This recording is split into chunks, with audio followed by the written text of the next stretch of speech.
We're live. Okay, we are live. This is Senate Finance on Friday, March 29th. And we've got a couple things on the agenda. We are starting late because the floor ran late. So we will be eating our lunch here. But our first item is we've got an approval of Ed McNamara as the new chair of the Public Utility Commission. So Ed's here. We usually have anybody that is a commissioner head in for an interview. So as some of us have known you for years, but just give us some background and Great. Tell us why you want this job. Great, thanks. All right, so Ed McNamara, chair of UC. So background, just going to do a real quick bio. Background is actually in environmental science. Mostly at good timing. I was at Clark University, my master's and undergraduate. I think somebody else was here as well. From there, I went to Vermont Law School. This was pre-Energy Institute, so before Michael Horton started the institute. Okay. He's actually the one who hired me at the PUC right out of law school in 2002. That's a good recommendation. In 2012, I moved to Department of Public Service to work on federal and regional issues, mostly representing Vermont before the Federal Energy Regulatory Commission. Wholesale market transmission planning issues, very, very nerdy, a lot of fun. Moved on to the planning director, much more sort of state policy issues, metering rates, implementation of RES, those kind of issues as well. And about 2 years ago, I moved to Agency of Natural Resources as general counsel. And then this job popped up. And so governor appointed me starting January 29th. It's been just about 2 months. Reason I'm interested, I've mentioned nerdy. I love complicated, challenging things. And energy is just about one of the most that there is. Absolutely with respect to healthcare, housing, and understand there's a lot of other issues out there. This one is the one that is most interesting to me and I've been working on for the last 20 plus years. So there are 3 commissioners for the PUC. I'm just one of them. I help manage staff, but other than that, it's Margaret Cheney and Riley Allen. We need at least 2 of us to make any decisions at the PUC. We have excellent staff. Also, Yes. a number of steps. He was a regular in this committee at one point. Yep. And they're really good. And they're all sort of helping guide me through this process and sort of onboarding this chair.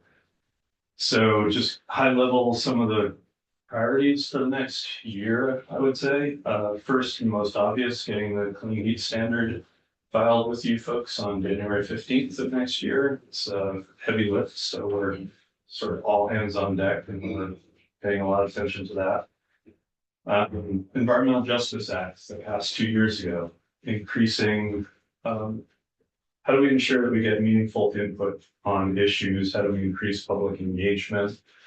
Agencies have had mixed success on that, and we can definitely do better. ANR is taking the lead on that issue. They're designated under the EJ Act, and we're working with them and also trying to understand how we can be more transparent when we issue decisions about the impact of the decision, how we came to the conclusion, why that's acceptable. What is the public good and how does it determination?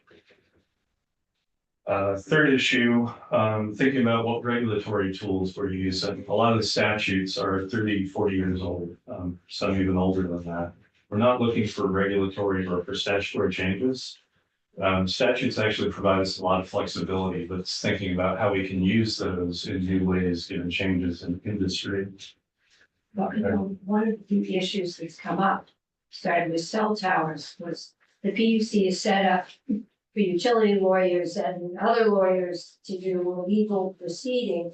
And we tried, Margaret Cheney to set up some process because people are becoming more interested.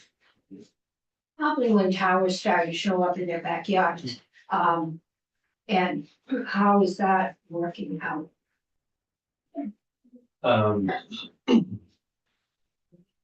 Far as I can tell, it's going well. It's interesting because I believe that cell phone providers can still either go through Act 250 or through the PUC. And I think most of them are actually going through the PUC.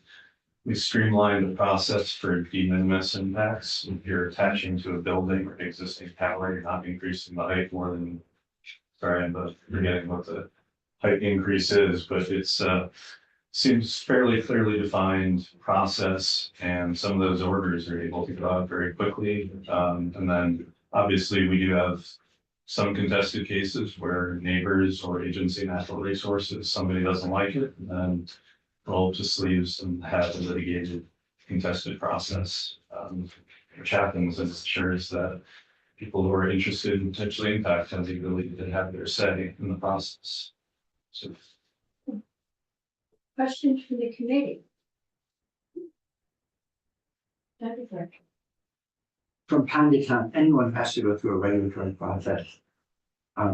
It's pretty much inevitable. We'll hear from someone who's participating as an applicant, and then they will express the concern, not just as a PUC, but A&R, you name it, that permitting takes too long. And I'm just wondering how do you look at the commission's ability to respond in a timely way? Do you think you're sort of about the rest of the place? Could do better? You're looking for any changes to help you do better? That's a great question. So I'm going to start with everybody can always improve. So that's to me a starting point. Nobody's perfect. But I will say that PUC has streamlined this process considerably. So the small scale projects are more of a registration. Application for sort of the next year is relatively streamlined, relatively straightforward. Those get done fairly quickly.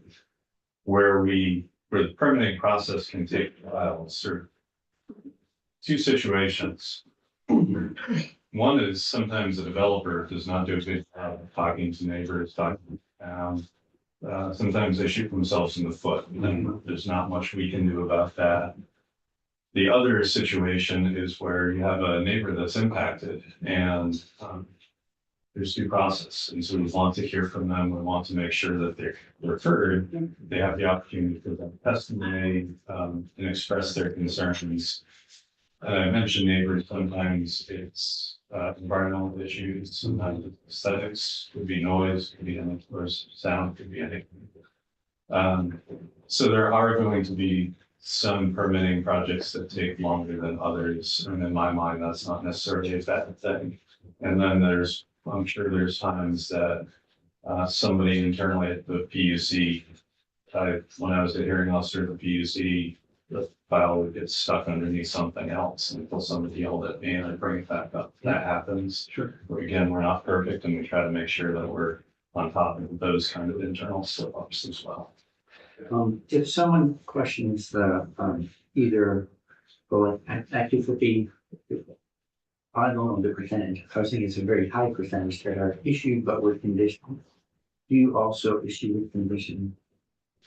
I would say the vast majority, actually all projects are issued with conditions. It's a question of how detailed those conditions are. Sometimes it's follow-up studies of projected sound levels to a follow-up after to make sure that those sound levels are accurate. Sometimes it's you suggested these plantings to mitigate aesthetics. Send us a plan afterwards, making sure or show that you did it, those kind of things. So it's pretty common for us to include conditions. And if someone has is denied, that's pretty rare. It's very rare. But is there an internal appeal process, or do they have to go to environmental division superior immediately? Like that's the only remedy. Can you boost it from the hearing officer up to the full commission? Yeah, so hearing officers cannot issue any citing certificate of public good. So typically the way the process would work is if it is assigned to a hearing officer, they would write a proposal for decision. That's circulated to all the parties. The parties can say they agree, don't agree. And then the full commission actually hears whether the decision and then issues a decision. From there, any public utility commission order is appealed directly to the Supreme Court. We don't go to the environmental court. That's right. Because we're set up as, I think there is a section in Title 30 that says we have all the powers of recorded record. Right, so, thanks for that, forgot that. Yeah. No stop before the Supreme. Yeah. Thanks so much. One of the issues that I hear constantly is it costs too much to get an Act 250 permit or do other kinds of things that appear before the Public Service Commission. Do you keep any records as to what it actually costs a developer, participant, or however you do this, coming for you? And particularly including the ancillary costs associated with the appearance. And if you don't, does anybody? Can you define the ancillary costs? Sure, ancillary cost is if I have a development that I want to get done, I've got to, depending upon what it is, Act 250 is involved, I gotta have an appearance before the public service commission staff. But then if I go back beyond that, I've got to make certain presentations, I have to create documentation, I have to create a record describing it. I have to have presumably, in many cases, witnesses, expert witnesses. But in so doing, I also, before getting to that stage, I have a number of things that I've got to go through at the local level, in many cases that are duplicated of what gets done in the PUC. Is anybody calculating? And if it's not you, I'd be interested if you know who is. What's those kinds of costs total? And then in individual cases or in certain types of cases or in all cases, so that we can look at them. The question is constantly asked, if I want to get an Act 250 permit to build a small development, what is it going to cost me? But this is an Act 250.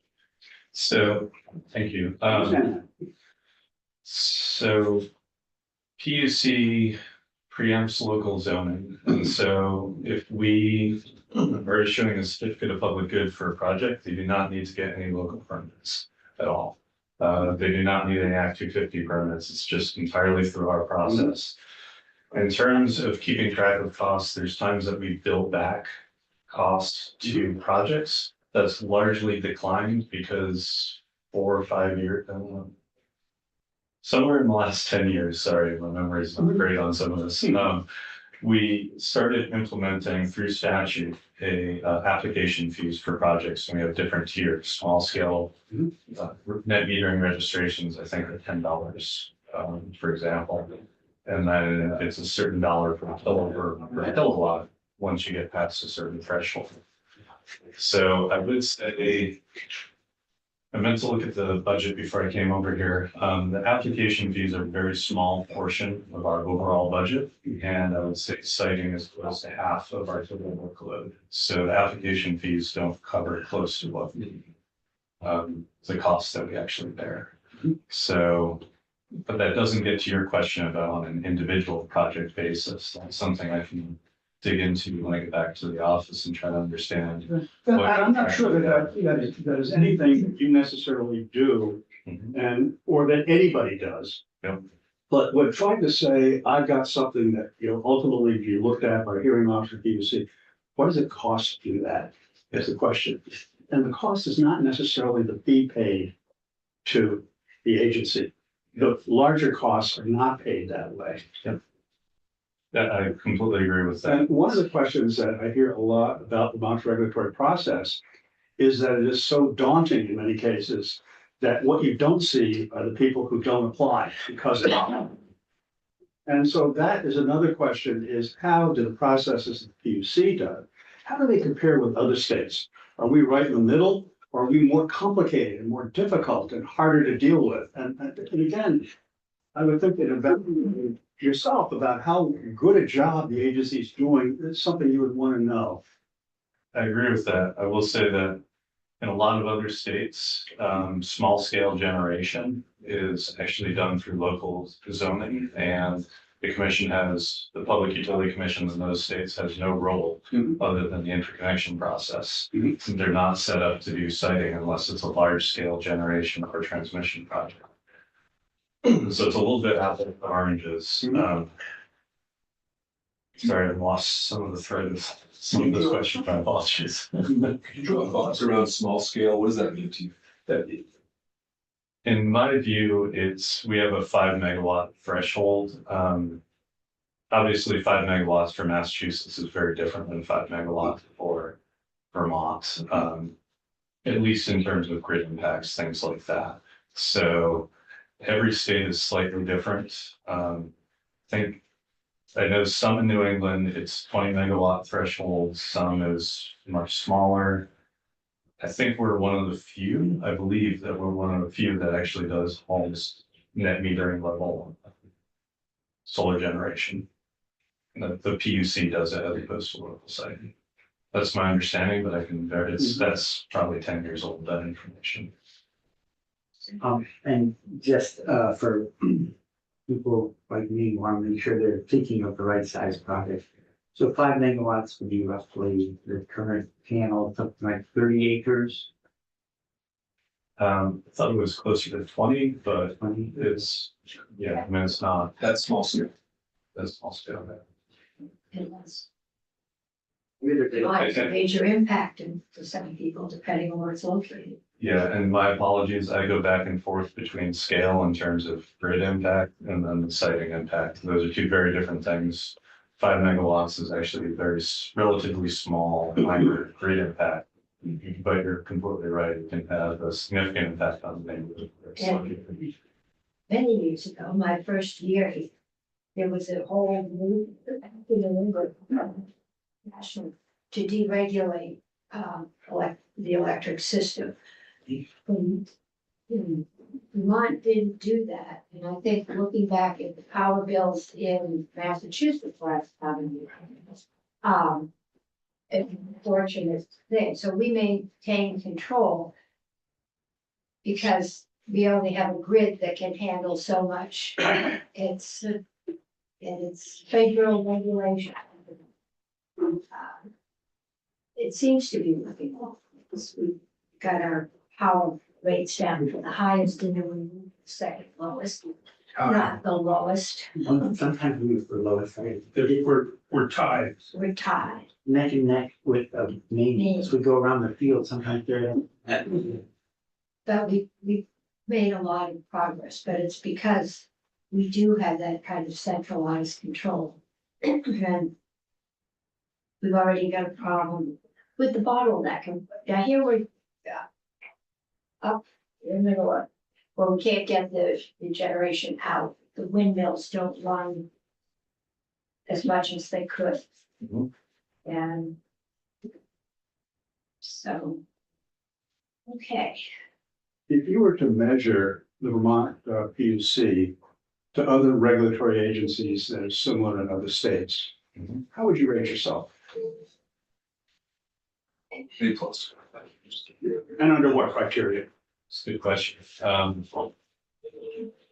Quite honestly, it's having been here for 2 months and it's been quite a while at other commissions. We generally have a very good reputation on a national level, and that's in part because we have folks like Margaret Cheney and Riley Allen who are pretty well known, do some really good work on the national level.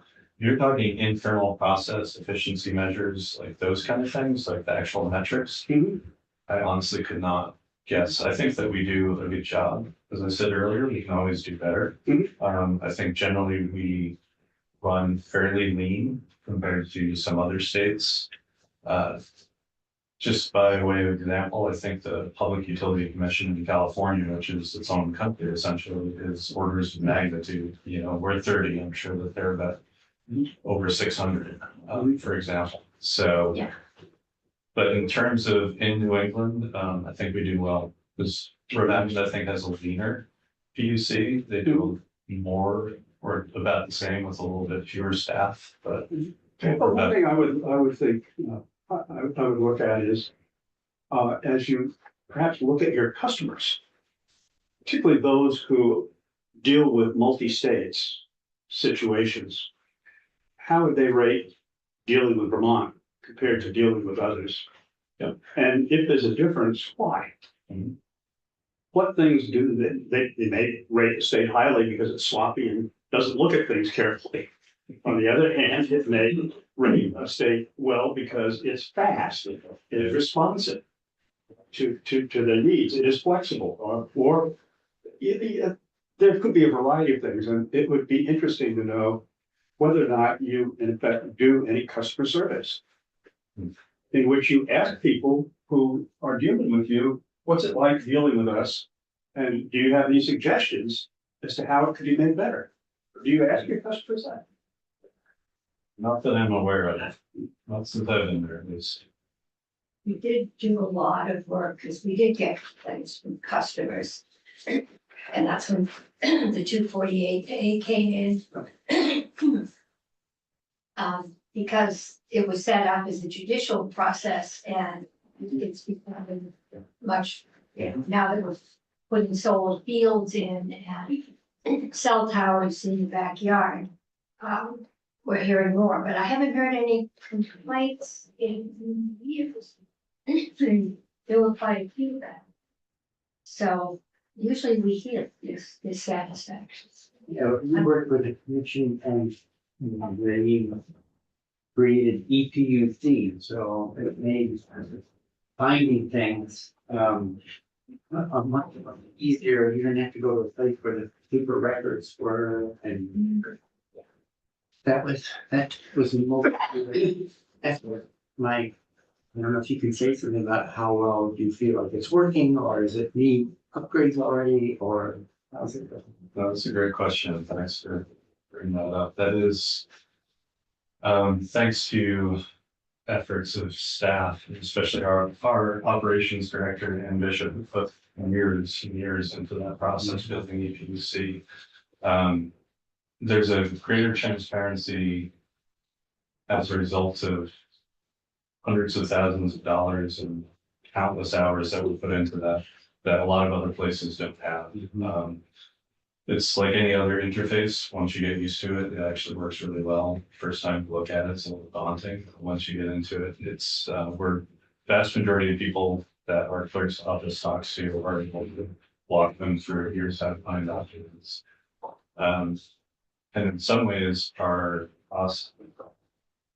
case management, our filing system is actually better than the courts. We don't charge anything for access to any of the documents. It also helps with public records as well. When I was at A&R, a large part of my time was spent on public records processing. And here it's simply, you tell people pretty much everything you want here. You look in this, enter this case number, press search, and you find all the documents that you need. Okay. That's, we don't hear about those impressive things. Okay, I'm gonna have to wrap this up. Any final have to know questions? I just have a question. So request, that's all. I don't know if you've already done so, but could you send me a resume? Yes, I believe. What? Resume. Oh, I've already asked, Okay. since I'm looking for it. Also, great. Thank you very Okay, much. thank Appreciate you. it. Thank you. And we will distribute that to Thank the you. committee. Thank you. That one.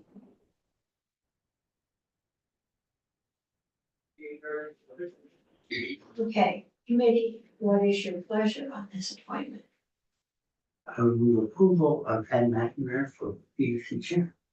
Okay, Senator Gray has moved that we approve the appointment of Ed McNamara to, as a PUC chair. Any further discussion? Sir Clerk, have you got your, I don't, you know, to get admonished the clerk. Trusting he be on his toes. One number doesn't come out bigger than 7. We're lucky, yes. We will have Math 101 in here tomorrow, having show up. Okay, it's been moved. Any further discussion about approving the nominations in the magazine? If not, all those in favor say aye. Aye. Opposed say no. 700. I had signed him to me because he's from Montpelier. And then I realized what he was being appointed to, and I think that's one that will get reported on the floor. Yeah. So 601. Center on the Oh, that's right. It's gotta show a face though. Yeah, are you here? Gotta go on camera to vote. Yes, I was sort of, yes, and yes. Okay, so Okay. 700. Thank Hope you. you're feeling better, patient. Yes, It's now 700. thank you. Thank you. We have our second House bill, and we got another one today. We got given a bill. You brought it down, okay. But we're gonna have Kirby walk us through this. Then I will ask the sponsor, who I'm assuming is the chair of Ways and Means, to explain what their thinking was on this. But this we're just gonna get the plain words. Says. So Kirby, come on up. I don't know what this-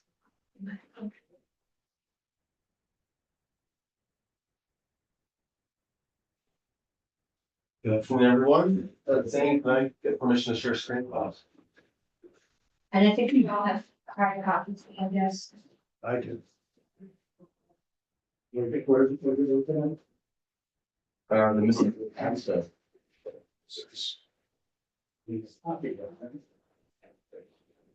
I do have an extra big copy.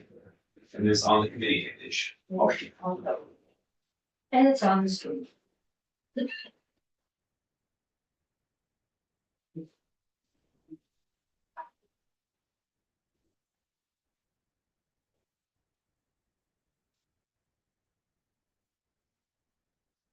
It's the number 546. Okay, Kirby, let's see. Start the walkthrough. Okay, good afternoon, Kirby Payne, Legislative Council. We have H 546 as passed by the House. This is an act relating to administrative and policy changes to tax laws. This is being referred to as the miscellaneous tax bill.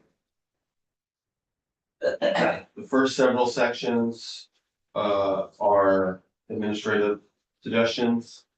Or suggestions from the administration, to be clear about that.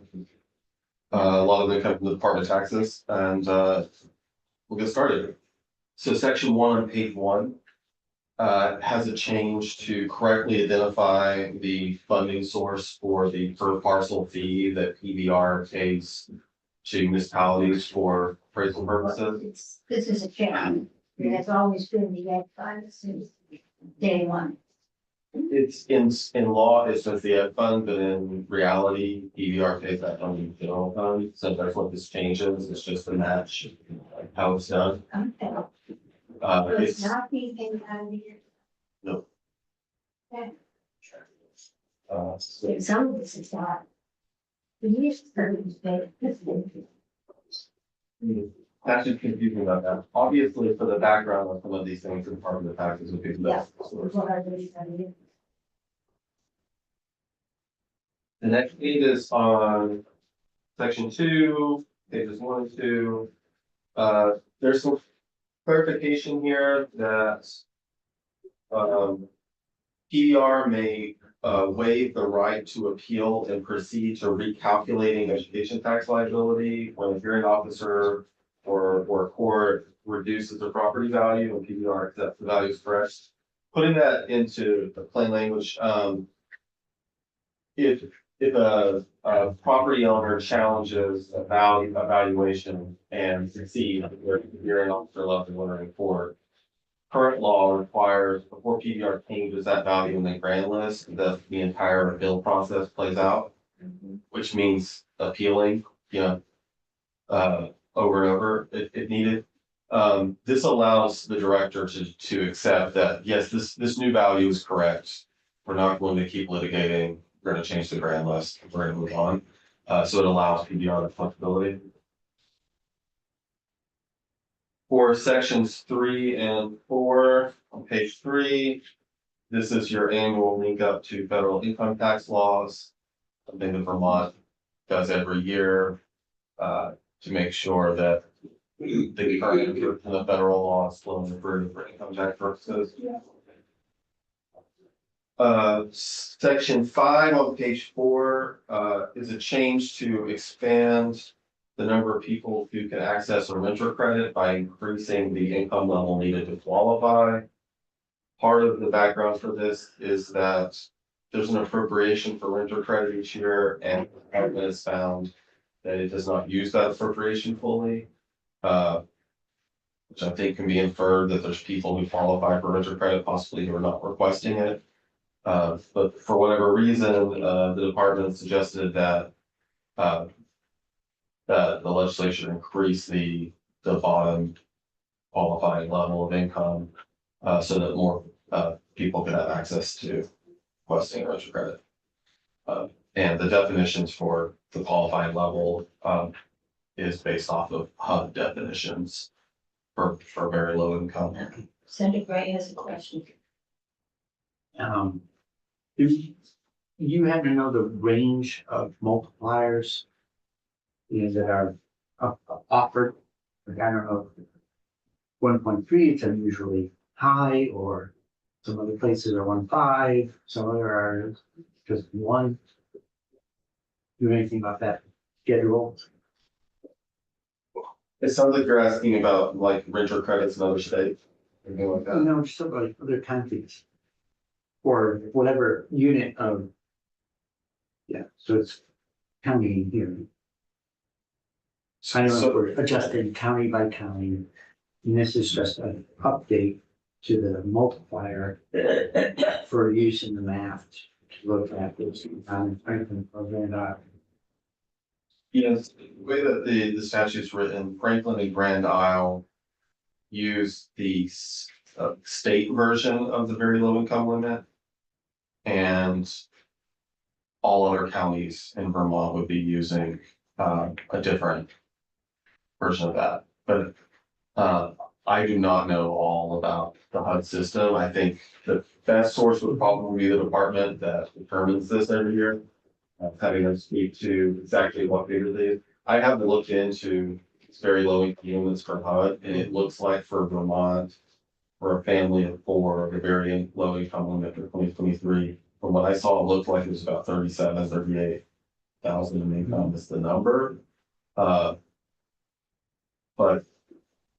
there's a lot of different HUD data, you know, so like having a math person check that would be. You will have the tax department come in and tell us the reason for doing this. Well, I thought there was a limit or a definition that pertained to Chittenden County. And Franklin and Grand Isle was included in that as a metropolitan area. And it, you know, when you look at it, Burlington compared to Richford, there was a significant difference. And that, I believe, one of the reasons, if I remember correctly, I why. remember As a that, Highland. yes, you were in the HUD district, Yeah. but some of the towns that you got further away from Burlington were anything other than Burlington-esque in the income limit, so we'll ask them, but I have a feeling that's what they're adjusting. I would like to learn that also. There's not data for every county in Vermont, but I don't know exactly what's used for this. So in section 6. There's a repeal of this $15 fee for property tax credit claims that are filed after April 15. The reasoning that I recall from testimony in the House was that the department is able to quickly process these and does not feel like there's a major inconvenience caused by a late filing. So they're suggesting not having a fee. We are reducing a fee. Next time we're accused of just waiting, we have eliminated fee. All right, Hard to believe. Don't get worried now. He's been used to it. So in section 8, pages 6 and 7, we're looking at page 7, there's some clarifying language about utility values that are determined by PDR and how they're to be used. So with this language, the PDR may require a municipality to use their valuations for utility property. But under this language, All got an email today about to beware of this. okay, At least I got one and it said it came to everybody in the committee. Some town clerk. okay, It's from, that was one of my people, right? It's. You got it this morning, I got it handed to me on the floor, so I assume it came in Hartford. Hartford. Yeah. Yeah. So we'll look into that. so under the language, PDR may require their values to be used for utility property. And then under this language, when it comes to transmission and distribution of electricity, that property is required to use PDR's values Okay. for those. Because those are one of the things that municipalities have more expertise in appraising. I mean, when I was, in real big cities, well, it's in the state to value it because it's not a standard appraisal. Yeah, I think it's related to the department now helping defend those valuations. As well. So section 9, creates a property tax exemption for county property. This is based off of how it works for municipal property under a different exemption. So the way the municipal property tax exemption works is municipal property is located in that municipality is exempt, but municipal property located in a different municipality is not exempt. And that's the way that this was drafted. So if there's such a thing as county property that's in a different county, which I don't even know if that's, Well, I know the taxes are in the filtration. It's in Berlin. so yeah, that would be an example of municipal property as a municipality. Under current law, there's no exemption for county properties. What the counties do, from my understanding, is they use the public pious charitable exemption. But that requires jumping through some hoops, meeting some qualifications based on how it's used. And so this is a simpler approach to exempting county property. And there's clarifying language in here that for the county property that's located in a different county, this doesn't preclude the county from trying to use that public class charitable contribution or public class charitable exemption in that case. That's section 9.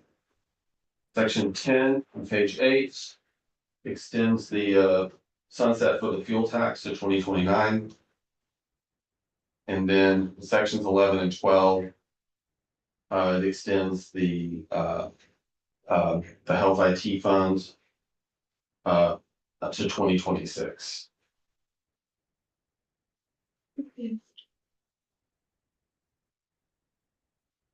The claims tax, all right, that's how. We'll see, because I thought that appropriations appropriated that money. Well, sure. I also need to check because at one point the extension for the health IT fund was in a different bill also. Yeah, I don't know that I think it usually gets done in appropriations because it's money from the going out, the appropriation from the fund, so we'll check on it. I think that's a good idea. This is something that Ways and Means added. Okay, Everything, by the way, everything after section 8 was added by Ways and Means. It's not from the administration. So the county property tax exemption, the sunset extension for fuel tax, the sunset extension for health IT fund, those were all Ways and Means additions. And that's then, good to know that it's not. Sure. Christopher, Joint Fiscal, if I could just elaborate on what Herbie mentioned, these three provisions, the two related to the health IT fund and the one related to the fuel payments extension. The administration had initially included those in the GovRec budget for FY 25. The Ways and Means Committee and the Appropriations Committee just instead wanted to reflect those changes in the miscellaneous tax bill rather than in the budget bill. Okay, so this was an administration's recommendation, it's just in a different bill. It came through finance and management through the GovRec rather than through the tax department through their miscellaneous tax. Which Thank you, that helps, looks like we're going to do a lot of running around. Thanks, Craig. Yes. I do want to still track to make sure that there's not another health IT extension, especially if it's for a different amount of years. there is, this language is in another bill that is currently in the House. And it had a additional year extension than this, it extended to 27. So assuming that language comes over to you all, you just need to reconcile that conflict. First, Perfect. we'll get a presentation on what it is, how it's funded, and what it funds before we decide. So section 13 here is the creation of this. There's a couple of study groups. This is the first one. It's a local government revenue working group. Its membership would be the Commissioner of Housing and Community Development or designee, Commissioner of Taxes or designee, Secretary of Administration or designee, 2 representatives of local government appointed by the League of Cities and Towns, and the state treasurer or designee. And this working group would look at questions relating to generating revenue for municipalities and developing other ways for municipalities to have a local share of revenue. So some broad categories of questions. One of those is the authorization of new revenue generation tools. And there's a number of things here that could be considered as new revenue generating tools, including allocating existing local option tax differently, ability for municipalities to adopt a local option tax by a vote instead of a charter, and having a higher rate for local option tax. Another category of things to look at. Sure. Could I ask anything about that, Madam Chair? If we want to cause a little, I would be more welcoming of adding to this, something that came up a lot in my city council roles, and also I think Agency of Natural Resources might be interested in this too. I think Vermont could do trash better, and I think at the municipal level elsewhere in the country, there are a lot of municipal entities that will either provide trash collection services and start to collect revenues or do it on a countywide basis. Coordinated service can do a lot to lower costs for the consumers while increases efficiencies and greater recycling. So if we were looking to just add any additions to consider for this type of, I would be interested in adding coordinated or consolidated trash collection service or municipal. Well, yeah, we used to have, the city had a contract many years ago. And it got difficult because there wasn't enough trash pickup in the rural areas, so we've gone to personal choice at this point. But there used to be just one trash hauler in the city, Just been short, an opportunity to consider. but maybe if we can regionalize trash, we'll be going to public safety. So I'm always interested in the way to do it better. Perhaps if we're gonna do that, we might want to make that should be this director, Charlie Boyd. We get on the deep problem and speak out to help us. Even if we keep it in, we might shape the question. Out there, And well, under- yeah. The name along the same. didn't know that's when that was. When I started, Matt was the committee assistant for Joe Dorn. He wore many different hats. Okay, Okay, so another category of questions relates to how to best implement a municipal revenue sharing program. And then that would have the working group look at how revenue sharing works in other states, possibly existing state grant aid programs, and new or existing state revenue is reallocated to municipal revenue sharing. And the working group would also look at determining a formula to distribute dedicated municipal revenue sharing, including a system that's based on municipal characteristics, such as population, income of residents, and municipal tax capacity. This report would be December 15th of this year. And it would go to the tax committees in each body and the GovOps committees as well. This came up this summer when the towns were flooded out and they lost some property tax, a fair amount in Barry. But we're the only state in New England that does not have some kind of revenue sharing with the towns. And when, you know, they depended on property tax. And you start losing property, they lost all their other local options tax kind of things. They really didn't have kind of a guaranteed stream of income to fall back on. And towns like Johnson lost so much, including, you know, water filtration, the septic system. That this topic came up, I didn't realize we were alone. So I assumed this is ways and means way to issue it. This all started when we took the property tax and did a state property tax, which was the town's own, it was their total control and their only resource. And we took it, and they think we should share some of our taxes. So this may be a way around that. A little typo on this page, says committee where it should say working group in one place, so I flagged that as something to pick up if there's any changes. And that's it for the revenue share working group. There's another study group here, which is called the Wealth Tax Commission. So the Wealth Tax Commission would be composed of one member of the House, appointed by the Speaker, one member of the Senate, appointed by President Pro Tem, Commissioner of DFR, and Commissioner of Taxes. Further assistance for the commission would be technical assistance from JFO, and would have the JFO contract with a facilitator who has knowledge in wealth taxes and similar things. Later on, we'll see there's an appropriation for this wealth tax commission, but House Appropriations added some language to fund that appropriation only to the extent that funds are available. So it's a kind of an optional appropriation. You sign up and you find out you're not getting paid. Or instead of paying Yeah, someone, maybe JFO has to contract with someone willing to not be paid. okay. Uh, You're from JFO and the ability to mhm. handle this.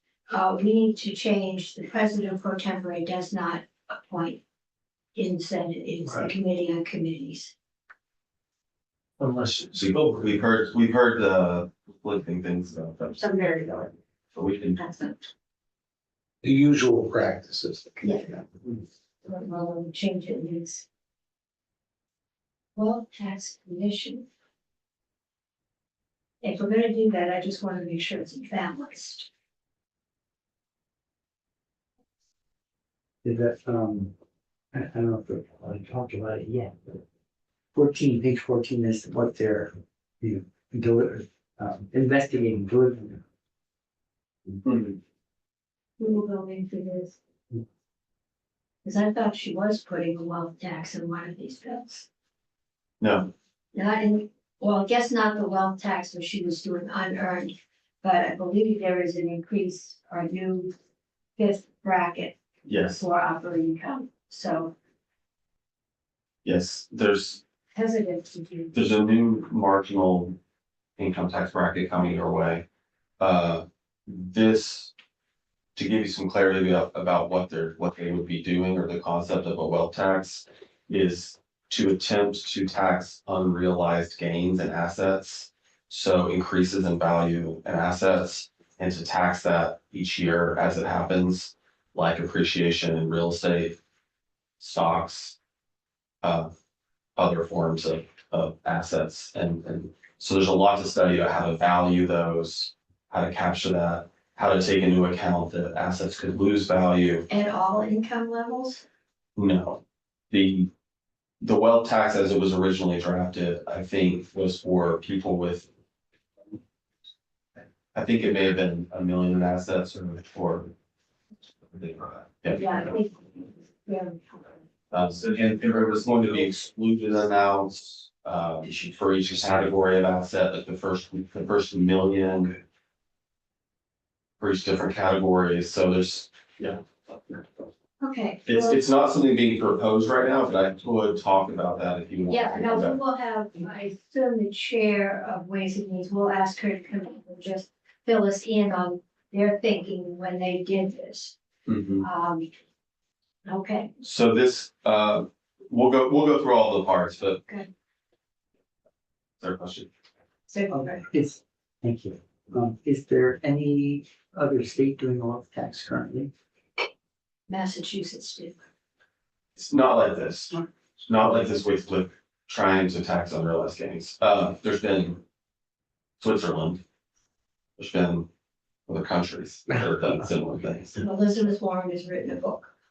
And there's something I think in Washington State that's referred to as a wealth tax, I don't know a lot of details, but it's like this concept of taxing unrealized gains in all forms of assets would be new for the US.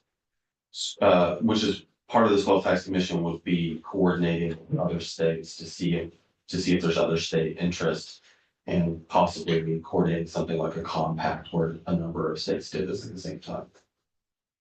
But I can continue with that. A challenging idea, sort of the state managing anybody's portfolio. It's as though you It decided has- to make a sale. And Well, perhaps now you have a liability in order to fulfill that obligation, you might have to make a sale.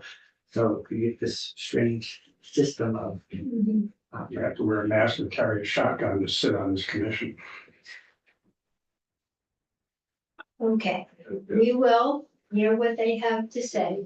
I think most of these are efforts either to gain more revenue for Vermont, the word fair share shows up. And I've learned, it's apparent that fair is in the eyes of the beholder. And yeah, in some way undo the wealth gap. It's now corporations and people that are getting, and the middle class is shrinking. We used to have the largest and most prosperous middle class in the world, and it's been shrinking since the 70s. And I think this is an attempt. I don't know if it will work on a state level. It will probably have to be a national to have any real. That's one of the proposals that's out there. So, Part of the conversation in Ways and Means was the idea that someone could keep, instead of realizing income from the assets they had, keep it in assets so that they're not taxed as income in Vermont. And then later in life, either move to a non-income tax state, and so that those gains are never taxed. Or there's also ways to just through estate planning to just put off tax until death, and so that problem is something that this is trying to get at. You call it a problem. But isn't that sort of like, if guns are outlawed, only outlaws will have guns? Any tax law we make, people are gonna figure out a way to avoid it. I've always said they have better accounts than we do. Yeah. There's a better mousetrap, and smarter mice will evolve. I don't know. But we won't be too late. Okay, we're gonna finish this because we have one more bill. Okay. That people in the room would like to hear what we're putting out. We heard the base witnesses. I'm looking for kind of a sense of where the committee is. If they're ready to vote or if they, are you needing to hear more information, so that's next. We're gonna finish this. Okay, so for the Wealth Tax Commission, the facilitator and the commission would reach out to legislative members from other states, administrators and staff from revenue agencies of other states, national academic and legal experts on wealth and income taxation, and the multi-state tax commission. Is there an appropriation for that? Like I was saying before, there's an appropriation for this facilitator position held, I but don't that know. appropriation is contingent, so it's not. Right, Not a I'm real just appropriation. wondering how many multi-state tax experts will come up and work with. Well, the multi-state tax commission is an organization that Oh, drafts model okay. legislation. I don't know if it's known that they have any interest in looking at drafting model legislation for wealth tax. It would just be something the commission looked into. Okay, So the types of questions relate to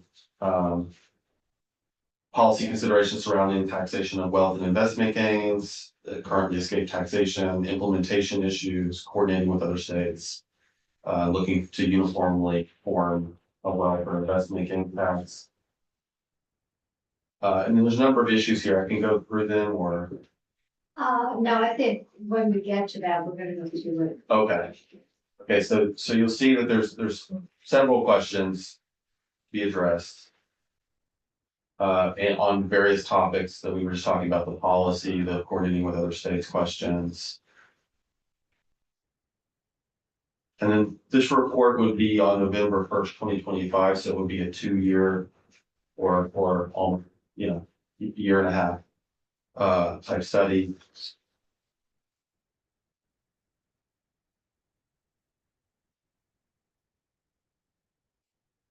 And here's your contingent appropriation line study.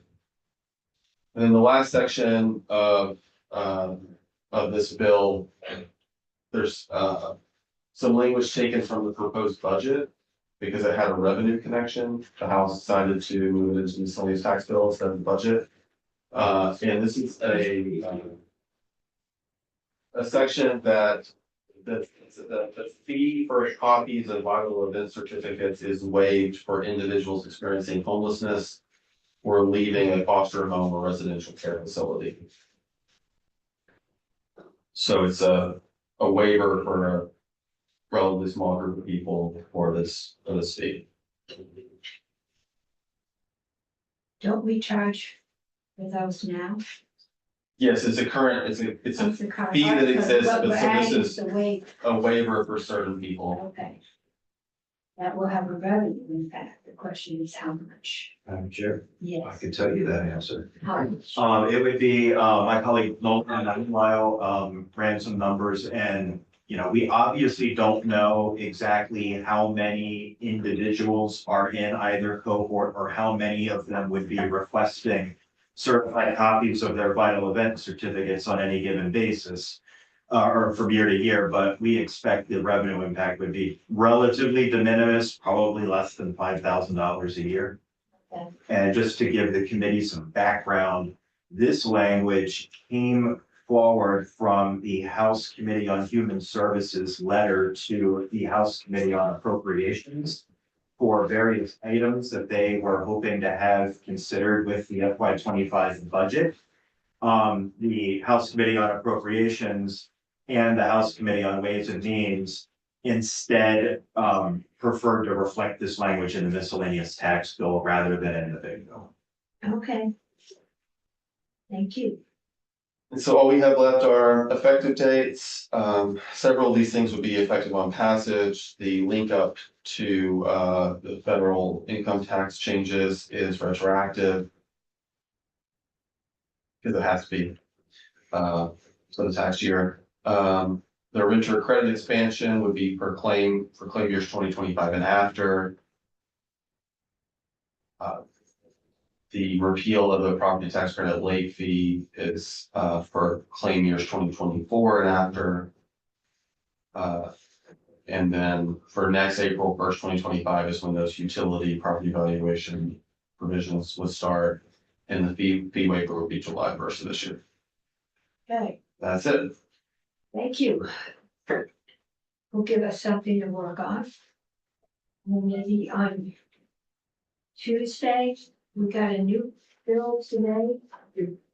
What, you know what that number is?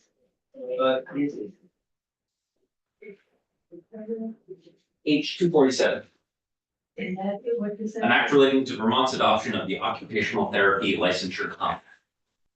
Okay, then that will be curvy, you know, that's you, okay, so we'll see if Jen can come in to us about that. Signed all the other compacts, so. Okay, the next on the agenda is 861, that's the act relating to, parity for healthcare services delivered in person, telemedicine, or audio only telephone. Right now, telephone is being paid at 75 cents on the dollar. Or 75% of the rate that insurance companies pay for full in-person visits or telemedicine visits. Mental health is covered at 100% everywhere. The discussion has been telephone only. It has been pointed out to me that it is rare. I can't ever remember setting a rate that an insurer can charge. So I wanted to first to get a sense of the community and see if you feel you're ready to make a decision, if you want to hear from somebody else, who do you want to hear? I just have a quick question, so, make sure I understand, so in terms of, it does seem very odd to me that we write in statute a figure, because, you know, Well, it's not the, it's the, I mean, it's the but- proportion, the you can proportion. charge 75%. I'm not familiar enough with all the statutes to know if it's. I don't know all of them. Or just unusual. The. My reservation, whenever we write numbers like that in, is, it's kind of like hardwired and things that we might count on a regulator to review and suggest, so that. We usually count on, my impression is on DFR, so. That's where healthcare punted it when this. There's 2 years of COVID, everything was covered. But once we came out of COVID. the Healthcare committee was quite comfortable with telemedicine, telephone, and I was there, we sent it to DFR, told them to investigate it. We heard from Sebastian and Wego, what they had decided. It's back here, I think, because obviously the providers would like to get full payment. But it will have an impact on the cost of health insurance. Which, those of us who have been looking at the impact of health insurance costs on our school budgets this year. Know that it'll be something on top of, I don't think we've been under 10% in quite a while. Yeah, and I can, if I may, the other thing I would put in scale is without, knowing. How we handle all sorts of other healthcare specifications that have financial ramifications. Are we scrutinizing this in a way that's different than?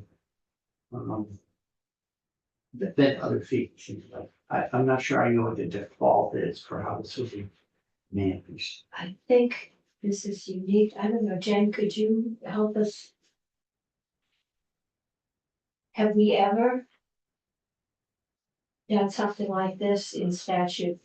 Jennifer Kirby, Legislative Council. Yes, in certain ways, you have, current law, although without the bill scheduled to sunset in 2026, there is 100% reimbursement parity for telemedicine with in-person. And just a reminder, the reason this is back in front of you is that DFR's authority to set the reimbursement rate for the audio only expires at the end of this year, 2024. So if you do nothing, then nobody has set it unless you direct DFR, or somehow set something up. So, But you have also done it in the past for Catamount Health. You set the reimbursement rate, I think it was 105 or 101% of the Medicare rates. And that was to encourage providers to participate. Yeah, And that's the one, yeah, that's Yeah, the one that that comes to was- mind. that was probably our version of Medicare expanded.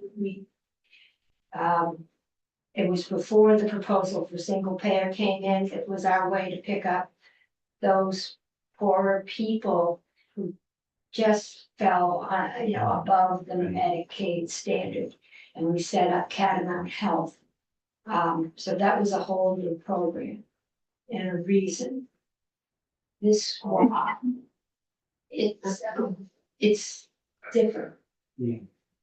Well, the other piece that might argue for increasing it is the sort of fair pay for fair work side of the perspective, so.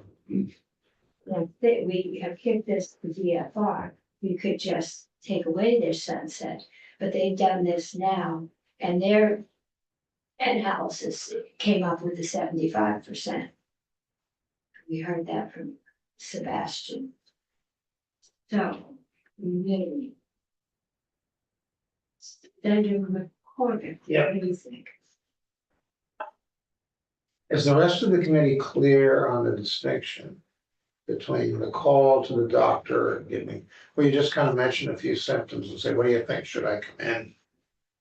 And he said, no, I'll take a couple of aspirin, or yeah, you should come in, or a real over the phone, or. I think what we heard is if they said, yeah, you should come in, then you didn't get paid for the phone call that said, yeah, you should come in, you got paid.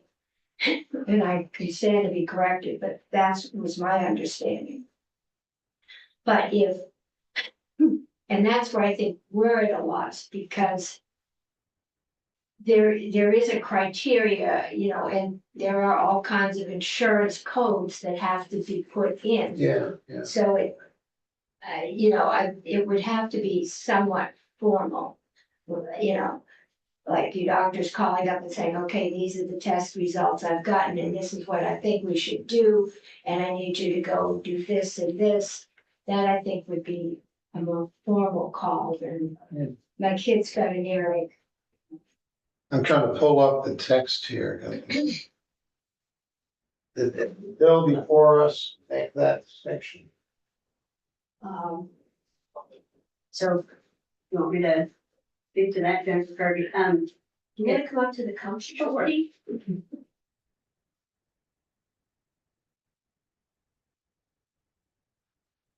So the bill language says that the plan has to provide coverage for provide the same reimbursement rate for services billed using equivalent procedure codes and modifiers. So yes, you have to be billing it like it was using the same codes that would be used for billing, say, an in-person consultation. Given the time period of the visit or the appointment, as opposed to your test results are in, everything looks fine. I don't know that there's Yeah, but your test another results code are for in, that. everything doesn't look fine, this is what I think, this is what you need to do with that. I don't know, okay, so it would, Yeah, and I look to the providers and the payers to tell you where the line is between something that doesn't get billed for and something that does get billed for. The bill does not get into the fine stroke details. The bill says that someone has to develop this.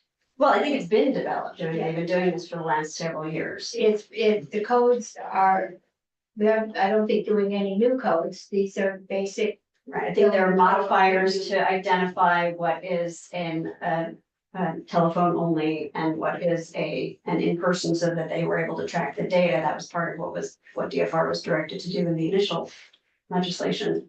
And I think the code, there's sort of a fixed set of codes, of billing codes for different types of treatments and procedures. I guess that's. Okay. It's still not entirely clear to me.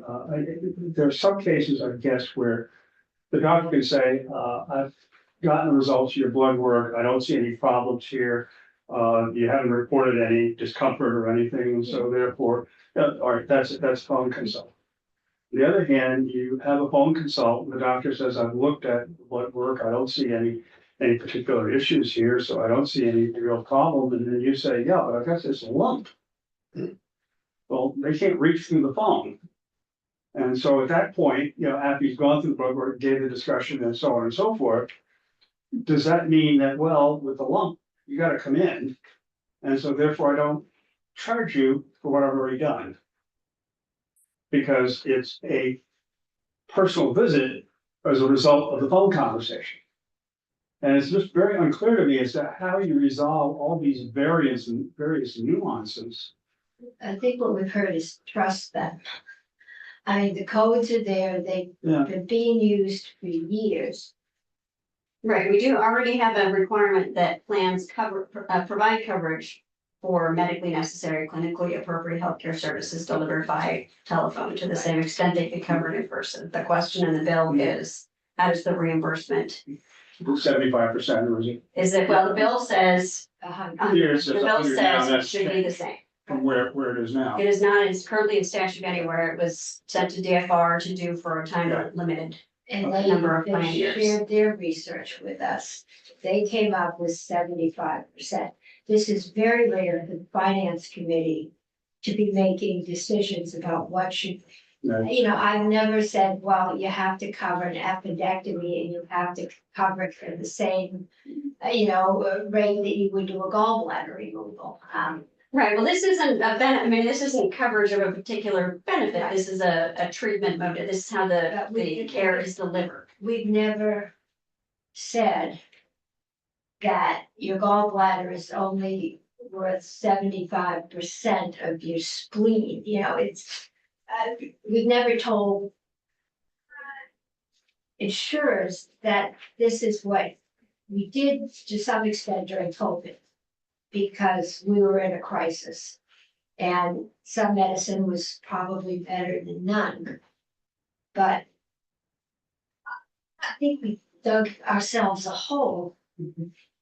And we could say that the insurance carriers can cover it not to be less than 75. And that's what DFR has done, because it's the insurers who've chosen to do the mental health at 100%, not DFR. Okay, I'm gonna do Tom first. Just want to clarify, so DFR with current language has is empowered to set that 75% threshold, however they see fit, or does that empowerment go away? Is that? That goes away. Yep, that was for plan years 22, 23, and 24. And when that goes away, what happens then? Then there are no parameters on other than the insurers have to cover it. There's nothing that speaks to at what level of reimbursement. It could be 10, it could be Individual 100. insurer could come up with their own rate as to what they, Yes. that they would cover for telemedicine services. Not what they would reimburse the provider for delivery of care. Yes.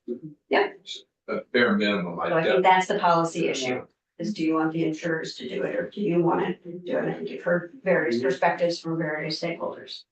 bare minimum, currently, I support extending the allowance what DFR is doing by evaluating this and coming up with their analysis at bare minimum. Okay. Or you could say that neither organization is qualified to do it, so we'll just pick one.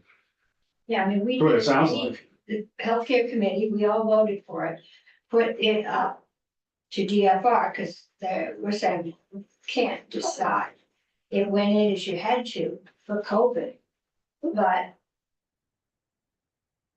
yeah, I mean, I don't know how to price medical services.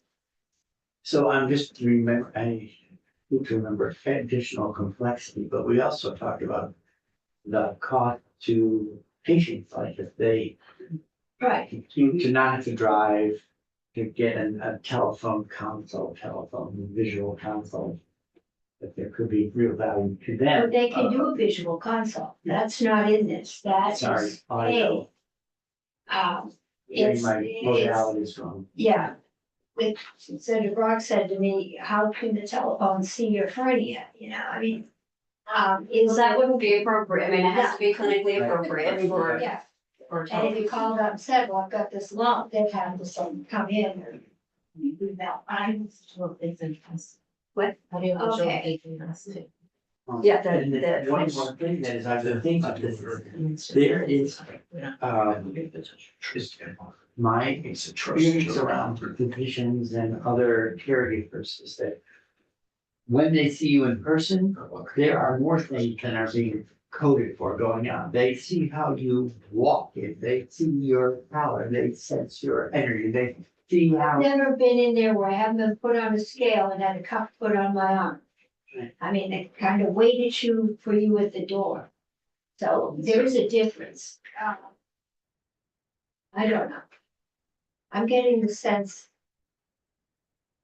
So if we do nothing, this is an H bill, so we don't have to do anything today.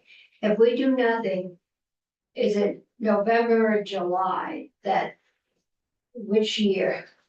The So there's- state budget year or the, Couple things that, so it's plan year, which is a calendar year, so DFR's authority to determine the amounts that insurance plans pay providers expires at the end of this year, 2024, so there's nothing for plan year 2025. Also in H 861 was the repeal of the sunset on the reimbursement parity for telemedicine.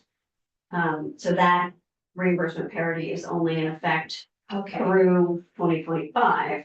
So currently you've got sort of the legislation that addresses reimbursement rates for audio-only telephone ends at the end of 2024, and legislative regulation of the rates for telemedicine, the audiovisual expires at the end of 2025.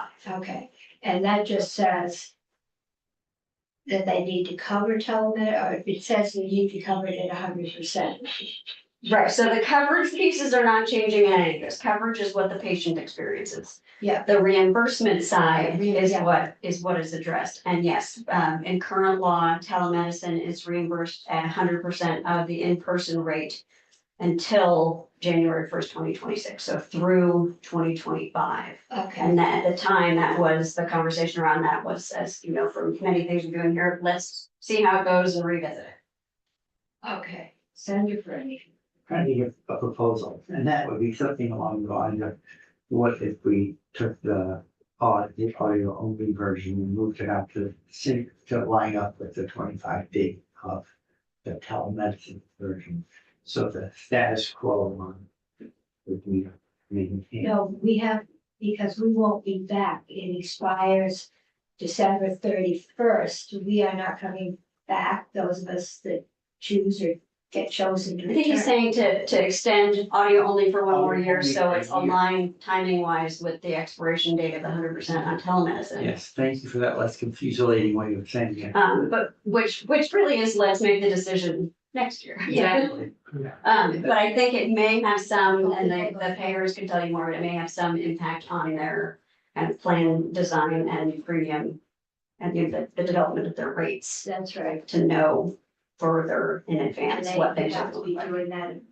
Oh, they're probably pretty well into it this year. Right, they're- Anyway, that was the idea. You could Okay. call it a fancy. well, we version, don't take have anything to down, do anything, Or you could call it a line of page. we don't have to make a final decision until we go, before we go home. So we don't have to decide today. I was trying to get a read on the committee. I'm not seeing a lot of enthusiasm anywhere. We will take this up early on a Tuesday next time.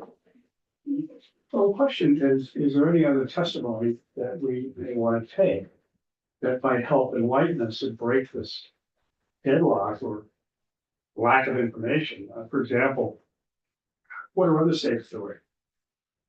Are there any experts in this field that could provide some information that could enlighten us more than we have right now?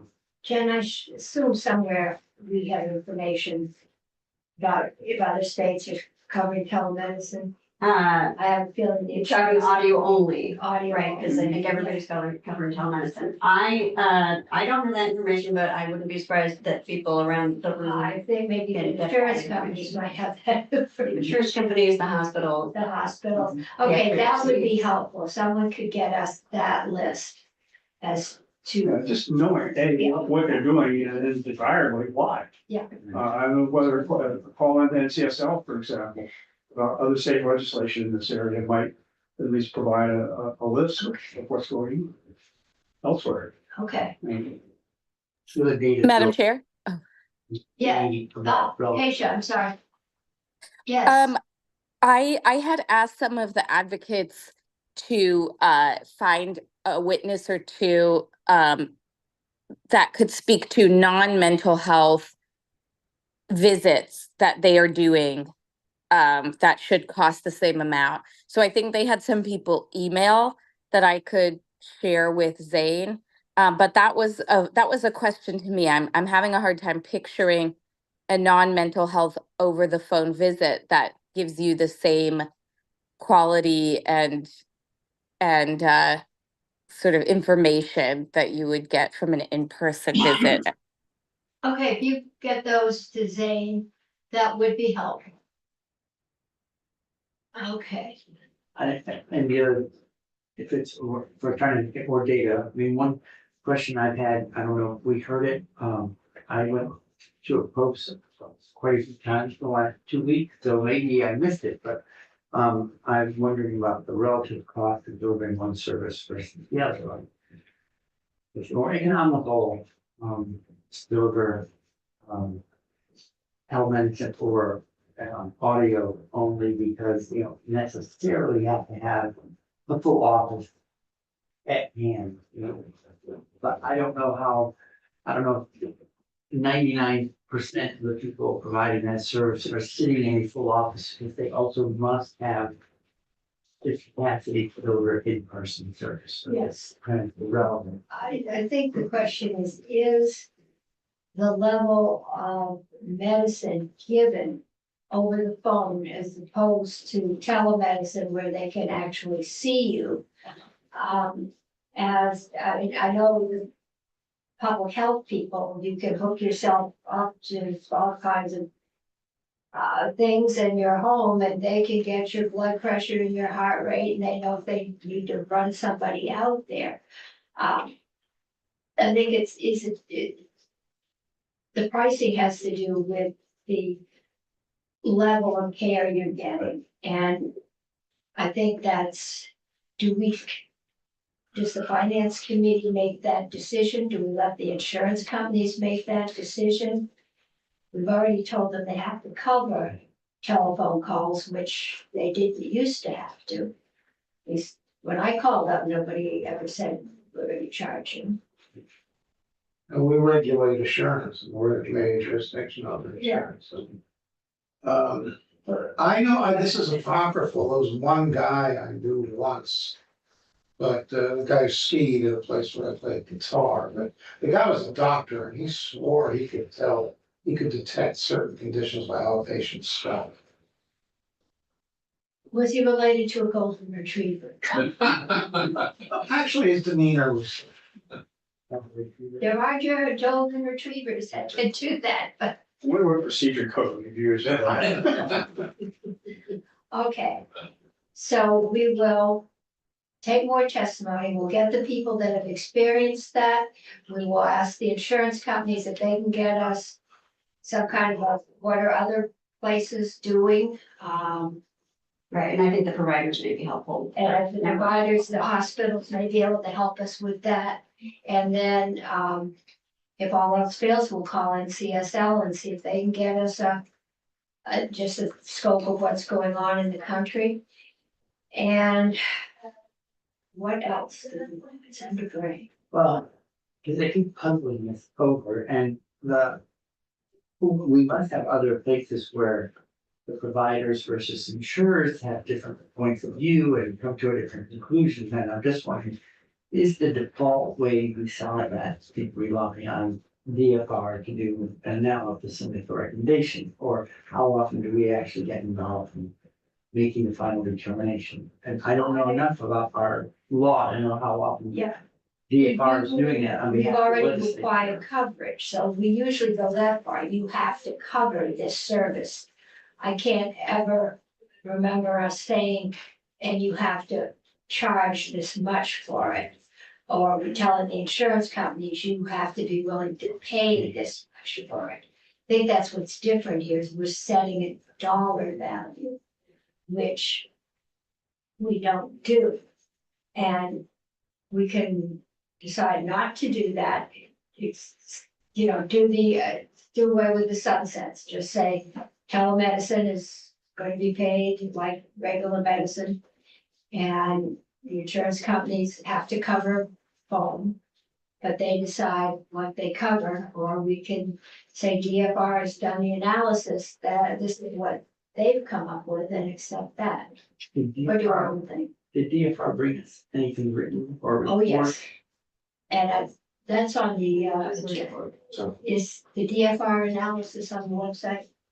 but yeah, whatever Yeah. day you present. Yeah, they brought us in quite a detailed, I'd say 7, 8, even 10 pages. Okay, so we can do that for your homework over the weekend. Okay, happy Easter to those that are celebrating or cooking or anything else. And I will see you all on Tuesday unless you want to stay longer. Quickly, Yeah. we'll take care of a nomination. Oh, Just yes. make me that's feel right. better that I've got it on my to-do list, and it Yes, won't take long, okay. Putting before the committee, the governor has appointed Christopher Gomez as commissioner of the Vermont Housing Finance Agency. His resume is, decently educated, master's degree. He has worked in, with credit unions primarily, but also banking experience. Sorry, he does not have a master's degree, he has a bachelor of science and an associate of science. He has been appointed for the Housing Finance Agency. And, I spoke with him briefly, he's committed to the job. I gave him the usual question, is there anything in your past that would be an embarrassment to the governor? He said no. So, okay. Senator Hinsdale, did you want to weigh in on this? Let's see Oh, your- sorry, it's because my hand is still up. And I might be left So- over. Yep. Okay, this is a nomination to the PHFA. I think it's like a board, being commission.